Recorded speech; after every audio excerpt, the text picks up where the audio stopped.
What is up, everyone? Welcome to another edition of the CaliKidOfficial Podcast. This is episode number 46. So let's get right into it.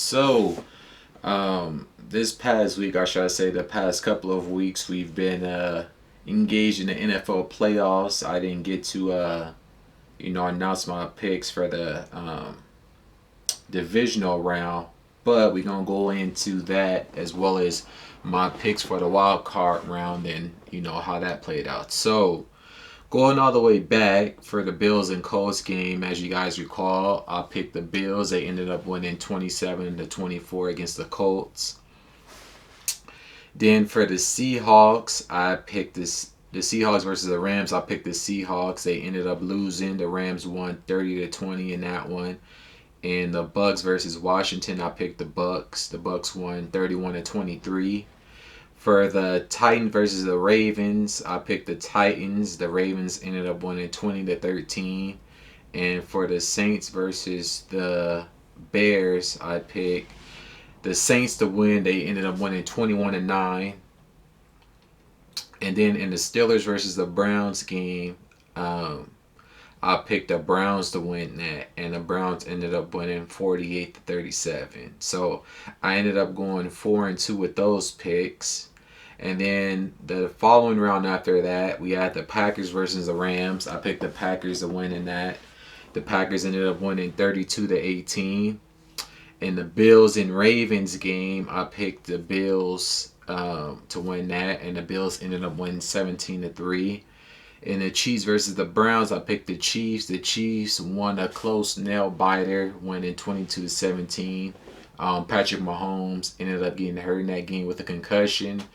But as of today, he's been cleared to play. But we'll see if there's any lingering effects from that injury. So there was that. And then in the Saints versus the Bucs, of course, I went with Brady and the Bucs, and the Bucs ended up winning 30-20. So I went 4-0 with those picks. Now, moving into the conference championship games, of course, we have the Bucs going up against Aaron Rodgers at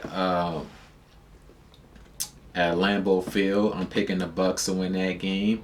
And we have the Bills going up against Chiefs at Arrowhead, and I have the Bills winning that game. I feel as though the Chiefs are trending down and the Bills are trending up. I think the Bills have a better defense, and the Chiefs' defense has always been susceptible, and I think the Bills are going to end up pulling this one out. And of course, I'm going with Brady. Always. I'm actually picking the Bucs to win the entire thing. So those are my two picks for this weekend. We'll just have to see how those picks play out, on the following podcast. But moving on from that into a bit of NBA news. So the Nets ended up trading for James Harden. It was a 4-team deal that involved the Nets, the Cavs, the Pacers, and the Rockets. The Nets received James Harden. The Rockets got 22, 24, 26 Nets first round picks, and they had pick swaps for 21, 23, 25, and 27. They also got Victor Oladipo, Dante Exum, Rodion Kurucs, and a first round 22nd pick from Cleveland via the Bucs.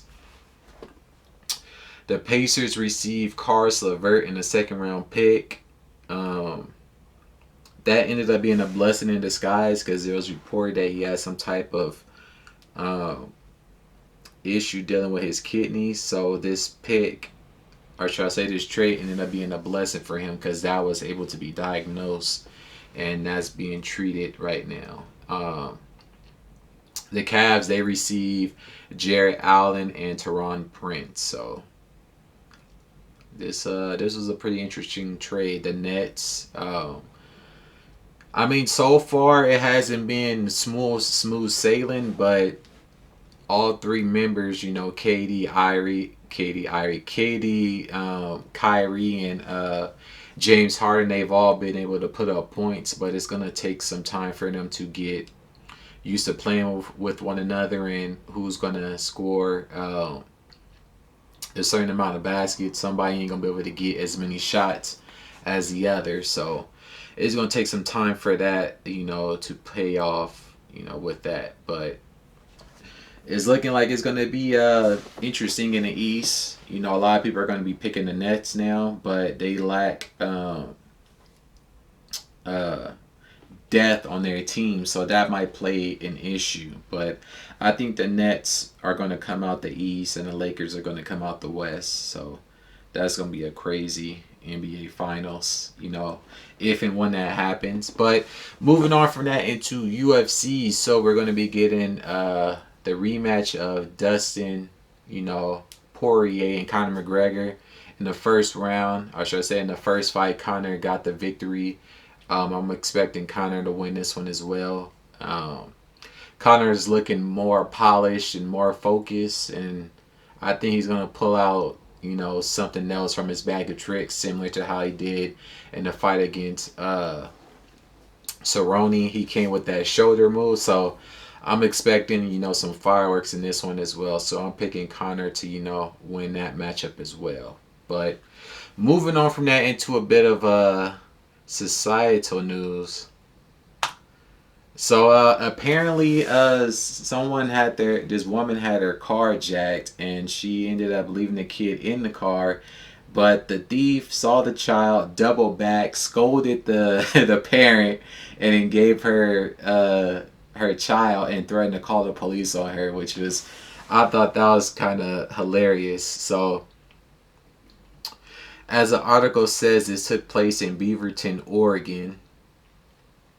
It says, a woman in Oregon received a lecture from an unlikely source after her car was stolen Saturday.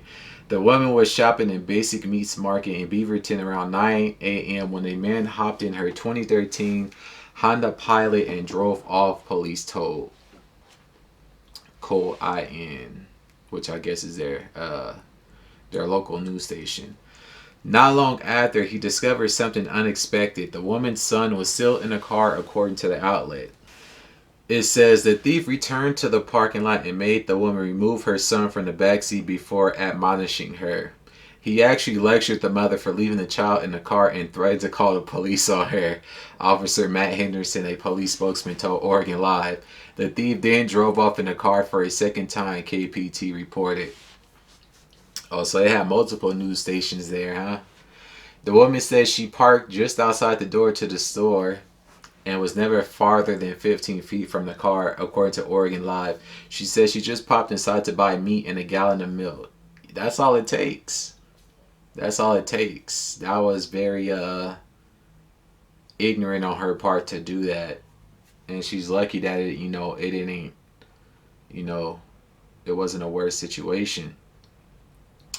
As moms, we get really busy and we think we're just running in for a second, and this is just a perfect example of just letting our guards down and how terribly it could have ended. Yeah, could have been kidnapped and sold off or some other crazy stuff. So I'm just thankful that he's okay, and it was so stupid and I'll never do that again. But it's that split second decision that could just change everything. The boy who's 4 years old wasn't harmed, according to the outlet. Like, this is gonna be a crazy story for when he gets older. Like, I'm pretty sure they're going to circle back to this. Like, remember that time you were 4 years old and, you were kidnapped and then brought back? But, yeah, that's why the dude brought the child back, because he was like, I ain't supposed to get those kidnapping charges. It says, police are searching for the vehicle and the man, Oregon Live reported. Anyone with information is to contact them. That is kind of crazy, though. Imagine that, though, right? Imagine getting your car jacked and then they come back and scold you for, leaving your child in the car, which, that's kind of crazy. But, moving on from that into a bit of political news. So on his way out of the office, this is something that the presidents usually do. So Trump pardoned a total of 146 people, 73, half were pardons, and half are commutations, or should I say commutations. The difference between the two, a pardon is like you're released from the crime, and then a commutation means that the crime is still on your record, but you're released from prison pretty much. So we're going to go through the list of people that he pardoned. So we get Albert Pirro Jr., ex-husband of Jeanine Pirro, influential Republican convicted of tax evasion. Steve Bannon, who was a part of Trump's cabinet. Lil Wayne, which just was kind of like a chess move by him because he was facing those gun charges. So he got pardoned. Kodak Black, he got pardoned. He was just released on the 20th. So, but he's still facing other charges on the state level. Kwame Kilpatrick, Paul Erickson, Ken Curson. A lot of these people is like extortion and tax evasion charges and all types of stuff. Yeah, this one was funny. The Tiger King thought he was gonna get pardoned. They pulled up with a whole limo and everything waiting outside, and he was never released. That right there is crazy. It also said that he pardoned the chick that runs Rock Nation, Desi Perez, but I thought that was cool that he pardoned Wayne for those charges, and Kodak as well. Because Kodak, he been getting treated crazy inside of prison. That right there, that shit is crazy. But moving on from that into a bit of music. So this past earlier, or should I say later within the week, we finally get the versus battle between Ashanti and Keyshia Cole. It was pretty cool. Only thing I didn't like, the sound wasn't how it should be, but that's to be expected when they're in separate venues. They did say that they were going to switch it back and forth between them being in separate venues and them being in the same venue, but overall it was pretty cool. So we gonna get into all the songs that was played, my picks for each round and so on and so forth. So Keyshia Cole started it off with I Changed My Mind versus My Love Is. I gave that one to Ashanti. Round 2 we got I Might As Well Cheat It versus The Way That I Love. I gave that one to Keyshia Cole. Round 3 we got Enough of No Love versus Don't Leave Me Alone. I gave that to Cole. Round 4 we got Shoulda Let You Go versus Baby. I gave that to Ashanti. Round 5 we got I Remember versus Meet Me on the South Side. I gave that one to Ashanti. Round 6 we got Last Night versus Love Is Crazy. I gave that one a tie. Round 7 we got Play Your Cards Right versus Everybody Talks About Pac's Life. I gave that one to Keyshia. This was basically them both playing their records that they had with Pac. Round 8 was pretty interesting. We got the Soul Love record. If OT did his parody of this, and he was actually there. So I thought that was dope that they actually made up from that whole ordeal. And that we had that record versus Rain on Me. I gave that one a tie. Both of those records are dope. Then round 9 we got Trust and Believe Me versus I Want to Be Your Chick. I gave that to Ashanti.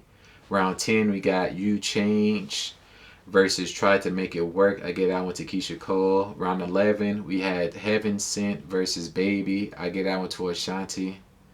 Round 12 we had Only You versus Let Me Show You. I gave that to Ashanti. Round 13 we had What's Love versus Down For You. I gave that one a tie. Round 14 we had So Into You versus I Changed For You. I gave that to Ashanti. Round 15 we had Movies versus Give It Up To Me. I gave that to Ashanti. Round 16 we had Love It Win versus Let It Go. I gave that one to Keyshia Cole. Round 17 we had Foolish versus Even If featuring Eve. I gave that to Ashanti. Round 18 we had Makeup versus You Complete Me. I gave that to Keyshia Cole. Round 19 we had Don't Let Them Take Your Love Away versus You Just Played Me For The Last Time.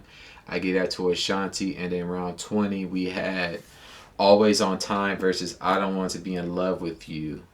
And I think I gave that one to Ashanti as well. So it ended up I ended up scoring it 11, 6, and 3 to Ashanti, and both of them ended up playing new records.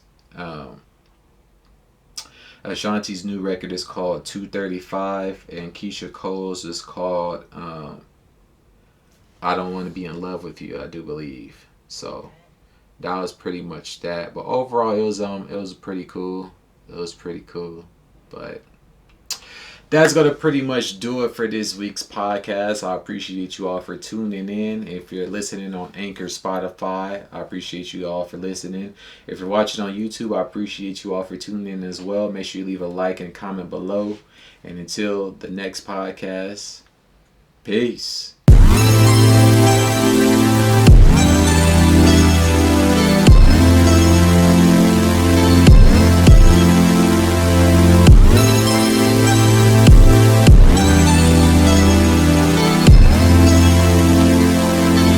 CaliKidOfficial.